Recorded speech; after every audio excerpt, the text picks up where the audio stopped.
আসসালামু আলাইকুম রহমতুল্লাহি ওবরকাতুহু। সম্মানিত দর্শক, আজকের এই ভিডিওটি মূলত নেপালের নবনির্বাচিত প্রধানমন্ত্রী শ্রী বালেন্দ্র শাহকে উৎসর্গ করলাম।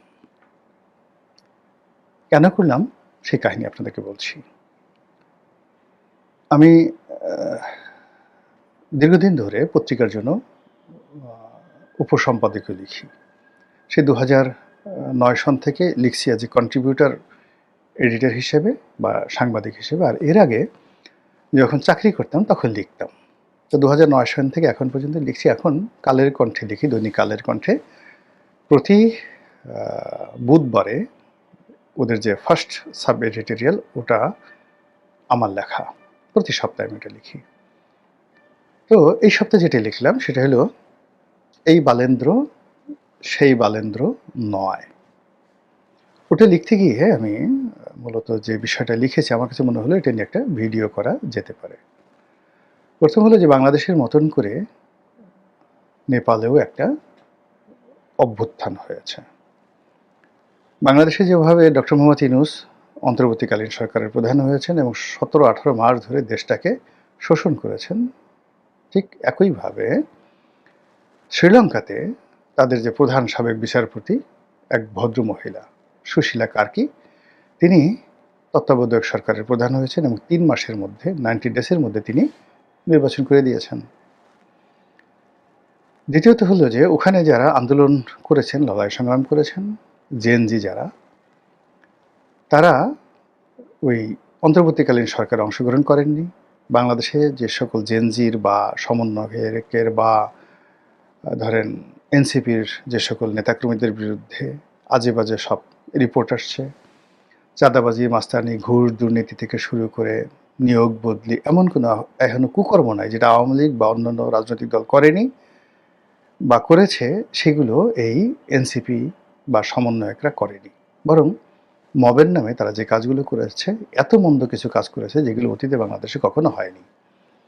তো এই কাজগুলো নেপালের যারা বিপ্লবী তারা করেনি, বরং সেক্ষেত্রে বাংলাদেশের সরকারের যে ব্যর্থতা, অন্তর্বর্তীকালীন সরকারের ব্যর্থতা, এখানে যে বিশৃঙ্খলা এবং এখানে বিপ্লবীদের ব্যাপারে বা গণঅভ্যুত্থানকারীদের ব্যাপারে যে সকল দুর্নাম হচ্ছিল, বদনাম হচ্ছিল, এগুলো দেখে নেপালের যারা লোকজন তারা সি সি করতেছিল, সি এইভাবে কোনো লোক হয়? তখন তারা বলেই বসলো যে আমরা আমাদের এই প্রিয় মাতৃভূমি, এটিকে বাংলাদেশ হতে দেব না। বিশ্বাস করেন, এটা আমাদের জন্য একটা বিশাল অপমান, মারাত্মক অপমান।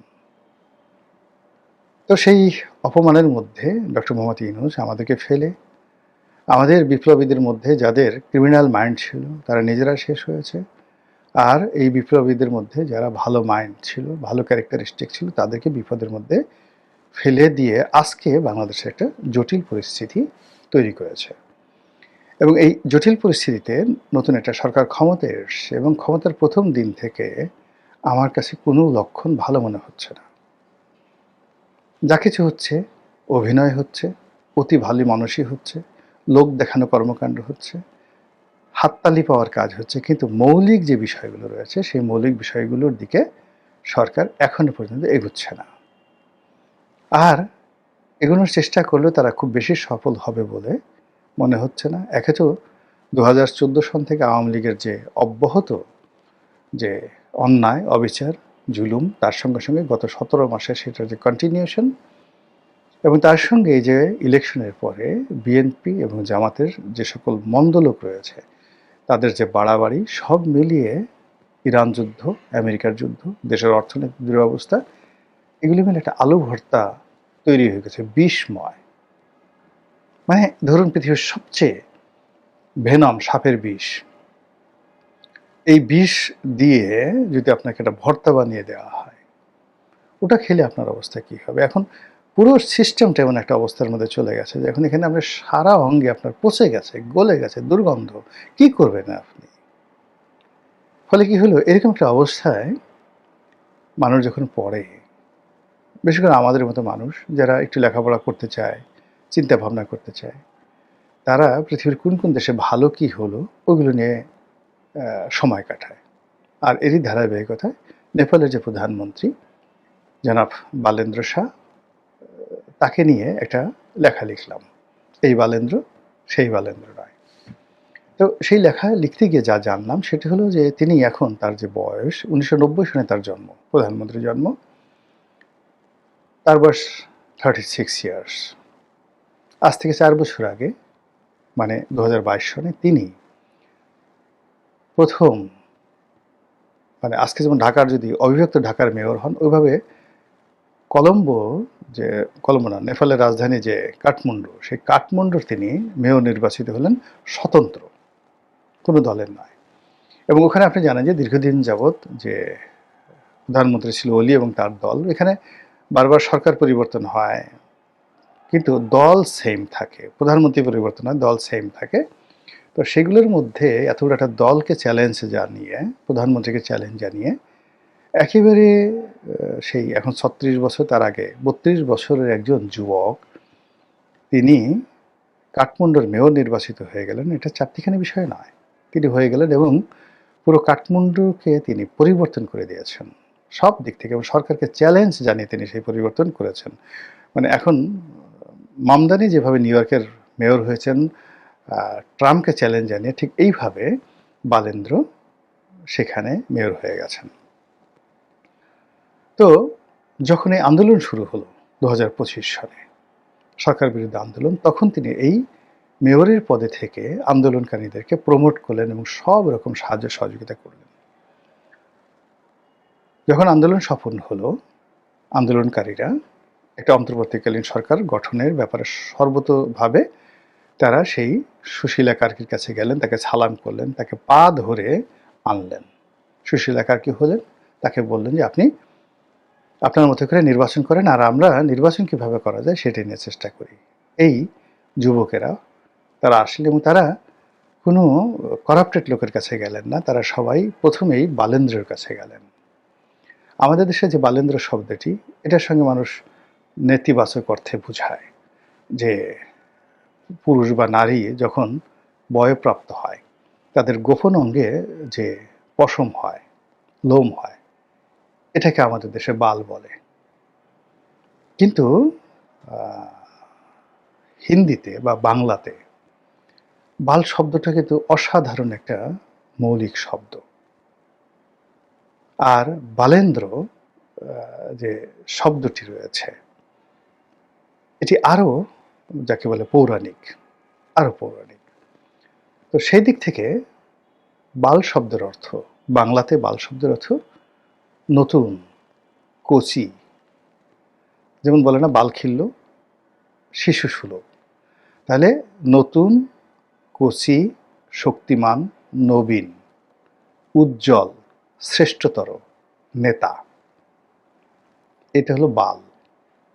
বাংলা, এটা কিন্তু হিন্দি শব্দ নয়। আমরা হিন্দিতে বাল শব্দ আছে, কিন্তু বাংলাতে যে বাল শব্দ, বাংলাতে বাল শব্দ ওই যে আমরা যেটা বলি কাপড়ের নিচে, ওই বাল নয়।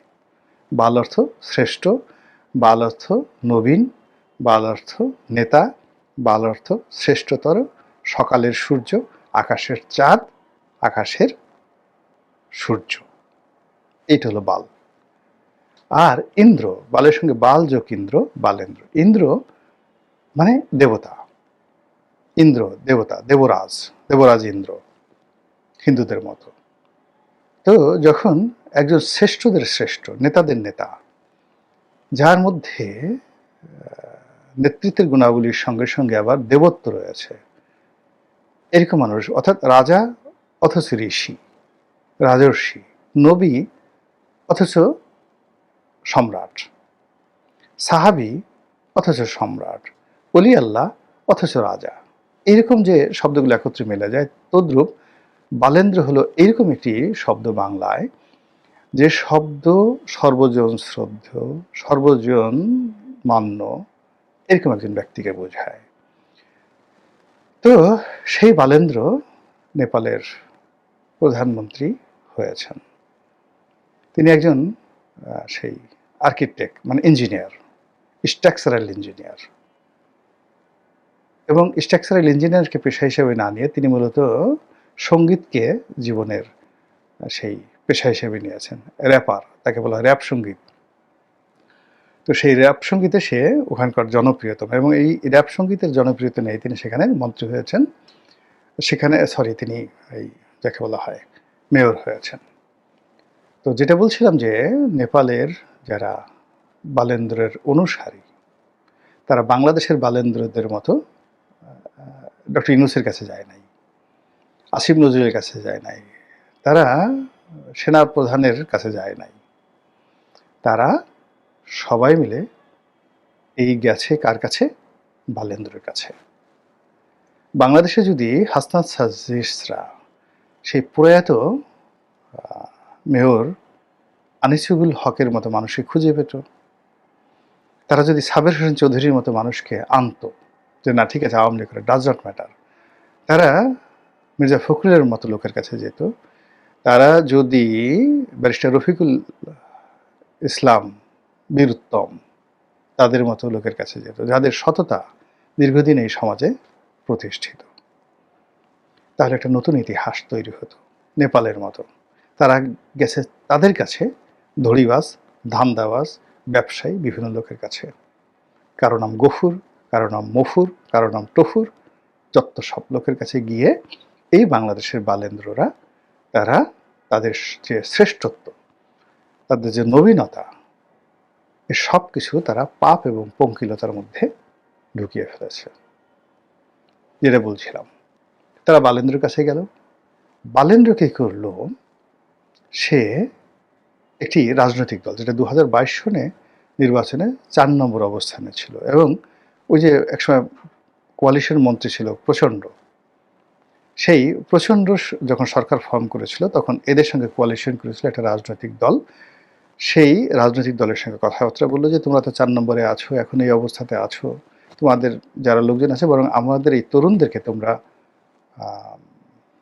নমিনেশন দাও, আর আমাকে সংসদীয় দলের প্রধান করে আমাকে প্রধানমন্ত্রী হিসেবে কাজ করার সুযোগ দাও, তাহলে আমরা এই তোমাকে কেন্দ্র করে আমরা সেই নির্বাচন করবো। এবং সেই কাজ সেই রাজনৈতিক দল রাজি হলো। বালেন্দ্র সেখানে সেই দলের নেতৃত্বে আসলেন, তিনি তরুণদেরকে সেই দল থেকে মনোনয়ন দিলেন এবং সরকার গঠন করলেন।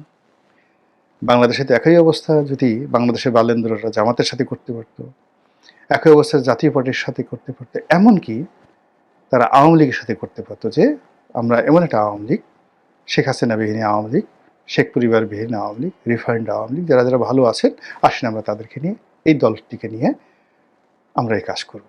এবং এই দলের সবাইকে বলতো যে আমাদের মধ্যে এই বালেন্দ্র, যে রাষ্ট্র পরিচালনার অভিজ্ঞতা আছে, যে মন্ত্রী পরিষদ চালানোর অভিজ্ঞতা আছে, দুনিয়া জোড়া যার খ্যাতি আছে এবং অতীতে ভালো কিছু করেছেন, এমন লোককে আমরা প্রধানমন্ত্রী বানাবো, আমরা নিজেরা হব না। আর এখানে আমাদের কি হলো, সেই শফিক, প্রেস সচিব শফিক বলে দিল নাহিদ হবে প্রধানমন্ত্রী, নাহিদ প্রধানমন্ত্রী হবে, মাহফুজ মেজাজ গরম হয়ে গেল, আরে আমি হলাম গিয়ে মাস্টার মাইন্ড। আসিফ মাহমুদ সজীব ভেবে বলল যে আমি 3-4টা মন্ত্রণালয় চালাই, আমি যাব কই? হাসনাত বলল যে আমার এত ক্ষমতা, আমার নাম কেন বলা হয় না? তো এই মিলিয়ে কি হলো দেখেন, একটা অসাধারণ একটা সম্ভাবনা সেটা নষ্ট হয়ে গেল। আমাদের বালেন্দ্ররা একজন ইন্দ্ররাজ, বালেন্দ্র, বালযোগ ইন্দ্র, তারা সেই তৈরি করতে পারলো না। ফলে আমরা এখন কোথায় আছি? আর সুশীলা কার্কির বালেন্দ্র নেপাল এখন কোথায় আছেন? মহান আল্লাহ আমাদের সবাইকে হেদায়েত দান করুন এবং হেফাজত করুন। আসসালামু আলাইকুম ওয়া রাহমাতুল্লাহি ওয়া বারাকাতুহু।